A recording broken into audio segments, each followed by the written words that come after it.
Halo semuanya, kembali bersama gua di channel YouTube kesayangan kita, Rizza Design. Video kali ini gua akan membahas atau gua akan memperlihatkan bagaimana false bottom di Vivarium Gallery. Simak terus videonya. Dalam membuat Vivarium bioaktif ada hal-hal yang perlu dipertimbangkan yang tidak selalu terlihat oleh kasat mata kita. Yang saya maksud di sini adalah bagaimana kita bisa mempertahankan hewan dan tanamannya, umur hewan dan tanamannya bakal berkepanjangan. Semua itu tergantung dari bagaimana kita mempersiapkan kandang di awal saat pembangunan vivarium bioaktif ini sendiri. Yang kedua yang perlu diperhatikan adalah saat memasang lubang-lubang ini. Lubang-lubang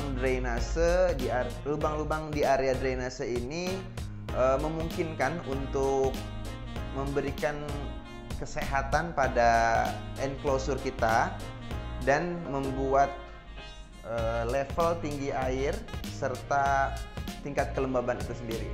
Gua harap di video ini gua bisa memberikan pemahaman yang lebih lah tentang sistem drainase, dan semoga kalian bisa paham dengan apa yang saya uraikan.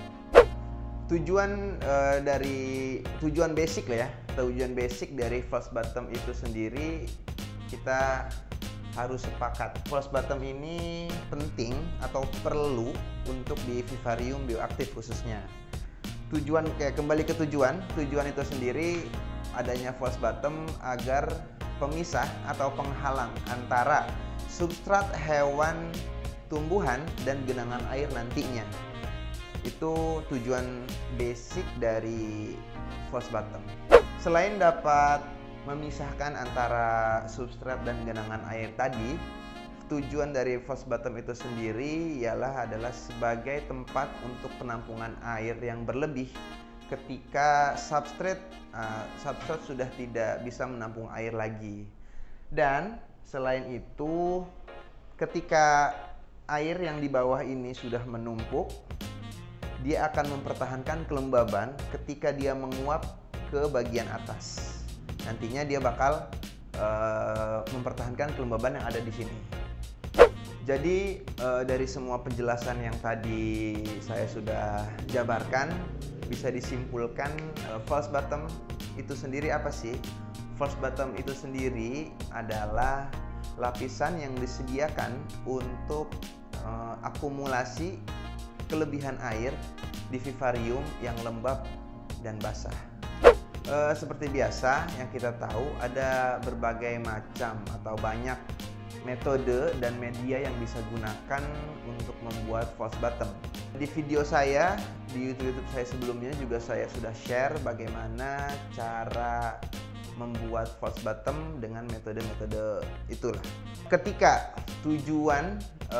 basic tujuan dan manfaatnya sudah kita pahami, setelah itu penerapan struktur false bottomnya itu bebas menurut saya. Karena ada beberapa orang dengan kriteria dia suka dengan false bottom yang A, dia suka dengan false bottom yang B, dia suka dengan false bottom yang C, dan itu semua tidak ada yang salah ketika tujuan dan manfaatnya masih satu jalur lah, masih satu koridor. Ketika itu sudah tahu, strukturnya itu bebas. Oke, selanjutnya gue akan menunjukkan bagaimana gua membuat struktur di Vivarium Gallery, struktur false bottomnya. Yuk kita lihat yuk. Kita pakai contoh tank yang ini aja nih, yang lebih lega. Oke, di sini tadi yang sudah saya katakan banyak sekali metode-metode yang saya gunakan. Yang pertama yang paling kelihatan, gua pakai hydroton di sini. Gua pakai 3 media di sini, ada hydroton seperti ini. Ada biofoam seperti ini busa buat akuarium nih, filter akuarium. Yang ketiga ekrat, dan yang terakhir sama semua, biasanya pakai jaring. Oke, gua akan jelaskan satu-satu dulu. Kenapa gua pakai 3 media ini dalam satu tempat? Yang pertama, gua pakai Hydroton ini adalah karena gue suka sama penampilannya. Karena gue suka sama penampilan Hydroton. Ketimbang pakai paralon atau cuma ekratnya aja gitu ya. Menurut gue pakai Hydroton ini lebih oke sih menurut gue kalau kelihatannya dari luar. Selain itu, Hydroton ini berguna juga untuk biasanya dipakai buat anak-anak hidroponik nih. Dipakai untuk menanam tanaman, tapi di sini kita pakai untuk frost bottom. Kenapa? Karena media Hydroton ini menyerap air. Jadi walaupun air sudah tersedot semua kering di bawah sini, si Hydroton ini tetap menyimpan kelembaban di dalamnya. Oke, itu dia penjelasan pertama tentang Hydroton. Yang kedua adalah Biofoam. Kenapa gua pakai Biofoam? Kenapa nggak Hydroton semua? Kenapa nggak Biofoam semua? Kenapa nggak Ecrat semua? Terkesan lebay. Jadi kenapa gua pakai Biofoam? Karena Biofoam ini adalah